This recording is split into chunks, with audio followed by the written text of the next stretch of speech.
I'm starting a new 100 pages a day for a week reading challenge. For this reading challenge, I'm going to read 3 books. The first one is The Correspondent by Virginia Evans. I've seen a lot of people recommended this one.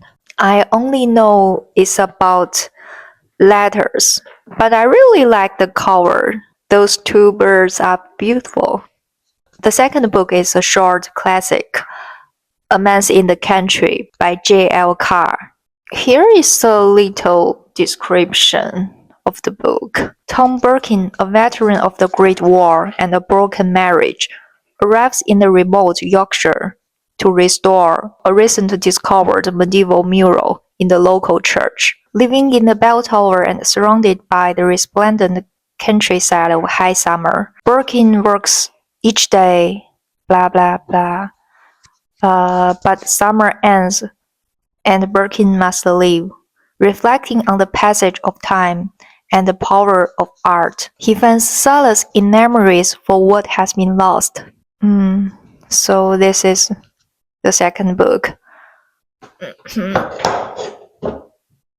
The third book I'm going to read is How to Read a Book by Monica Wood. Despite the title, it's a novel, not nonfiction. I first heard about it on a podcast. It's described as a story about letting go of guilt, seizing second chances, and the power of books to change our lives. It sounds interesting. So those are the 3 books I'm going to read in this reading challenge. My goal for this reading challenge is very simple. Read at least 100 pages a day. Altogether, these 3 books add up to about 700 pages. I will be sharing my reading progress, whether I reach my goal, and my thoughts on the book every day. So let's get started. Day 1 starts now. I'm going to begin with The Correspondent. This will probably be the last book I read in 2025.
This is day 2 of the reading challenge. Yesterday on day 1, I read 100 pages of The Correspondent. So I reached my goal. I'm now 36% through the book. So far, the entire book is made up of letters. Just the letters. No traditional descriptions. No narration. But the writing is so good that I don't miss anything else. I really love reading them. Most of the letters are between the main character, Sybil, and her acquaintances.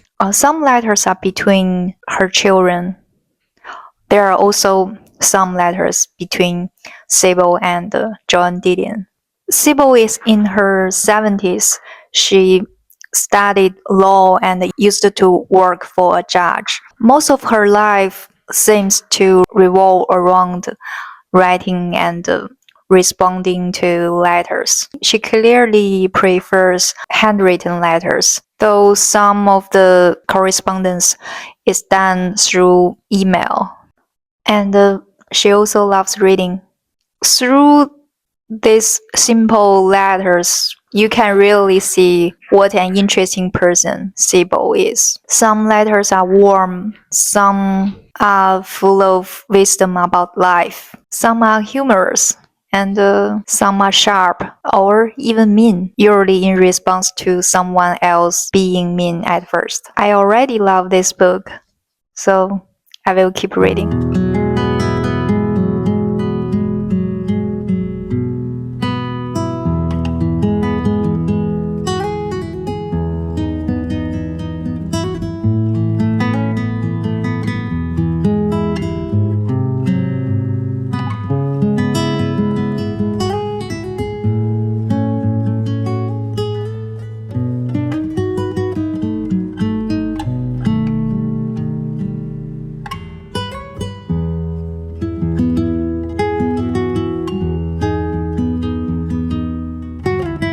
This is day 3 of the reading challenge. Yesterday on day 2, I read 101 pages of the Correspondent, so I reached the 100-page goal again. I'm now 71% through the book, with about 80 pages left. I'm still really enjoying reading the letters. The format continues to feel fresh and engaging, and the book feels genuinely unique. I'm going to finish the book first before moving to the next book.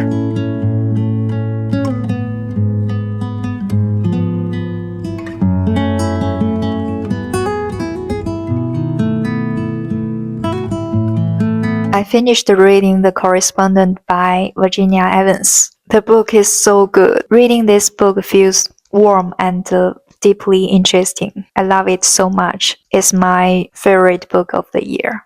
It's the kind of book you'd read on a Saturday morning with a cup of tea. I highly recommend it. By the way, there are many books mentioned throughout the story. You will find.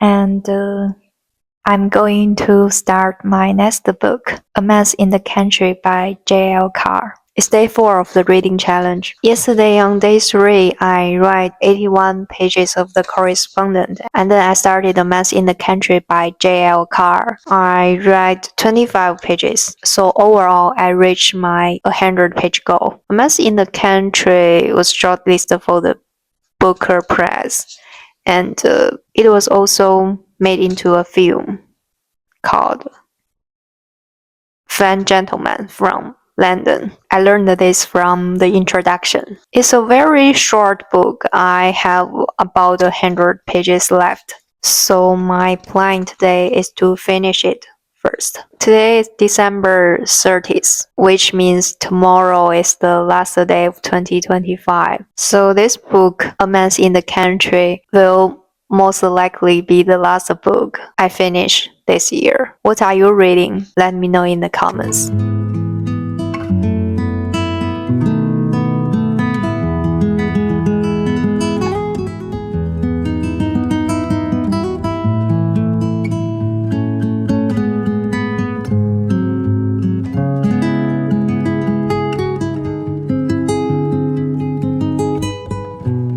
It's day 5. Yesterday I read 99 pages of A Month in the Country and 6 pages of How to Read a Book. So I reached my 100-page goal.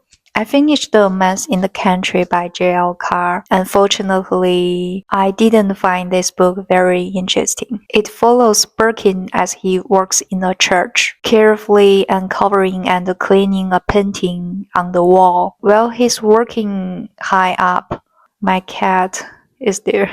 While he's working high up on the ladder, a woman named Alice often comes to watch him. And this quiet connection leaves a lasting impression on him. Although I can see why some readers might appreciate its atmosphere and reflective tone, this book just wasn't for me. Today I'm going to continue reading How to Read a Book.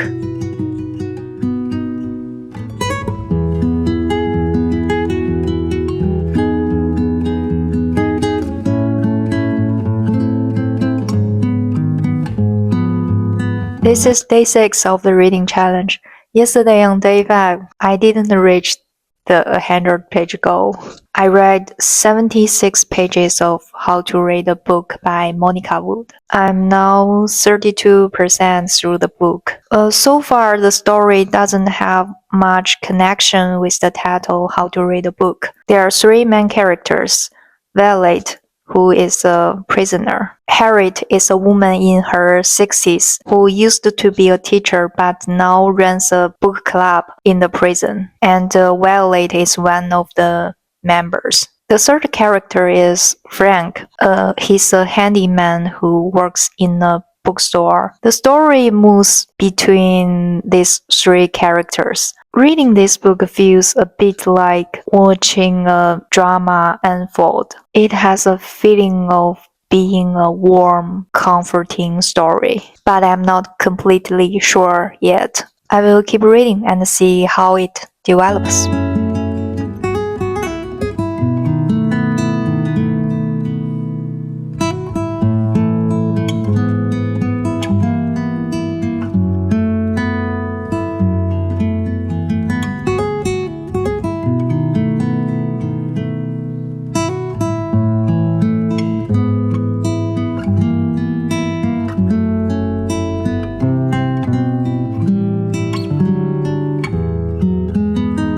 It's day 7 of this reading challenge. Yesterday on day 6, I read exactly 100 pages of How to Read a Book by Monica Wood. So I reached my goal. Now I'm on page 180, 66% through the book. What I'm enjoying most is the emotional connection between the 3 main characters, Violet, Frank, and Harriet. I won't go into detail about how their lives intersect, but the way their stories slowly weave together feels thoughtful and moving. But I still feel like the story doesn't have a strong connection to the title How to Read a Book. At least not yet. I think I may have had different expectations based on the title. I'm curious to see how everything comes together by the end. I have about 100 pages left, and today my plan is to finish the book.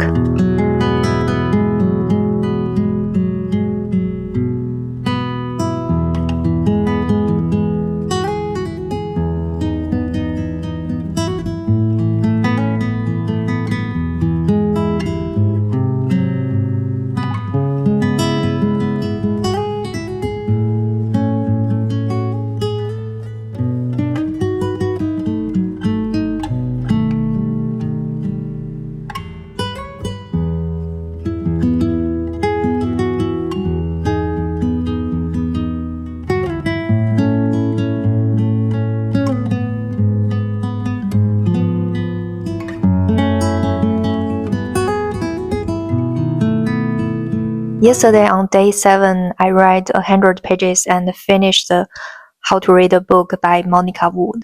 There are parts of the book I enjoyed reading.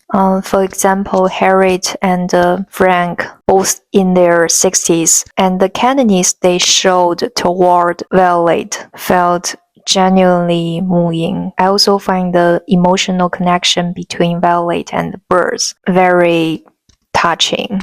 But some parts of the book felt a bit silly to me while I was reading. Overall, I think this book might work better as a TV series or a film. It feels like something that would be more interesting to watch than to read. As a novel, it's quite light and gentle. So that's the end of this reading challenge. I'm really happy that I completed a 100-page a day for a week challenge again. I read about 685 pages in total and finished the 3 books: The Correspondent by Virginia Evans, A Mess in the Country by J.L. Carr, and How to Read a Book by Monica Wood. Even though there was one day I didn't reach the 100-page goal, I'm still very proud of the progress that I made over those 7 days. I really recommend setting a daily reading goal for yourself. and reading something every day. It doesn't have to be 100 pages. It could be 10 pages or even 200 pages. Whatever you choose, you start to see the progress over time. The most important thing is enjoying the progress of reading. What is your reading plan for 2026? Let me know in the comments. Thank you so much for watching. I hope you found a great book and happy reading. I will see you in the next one.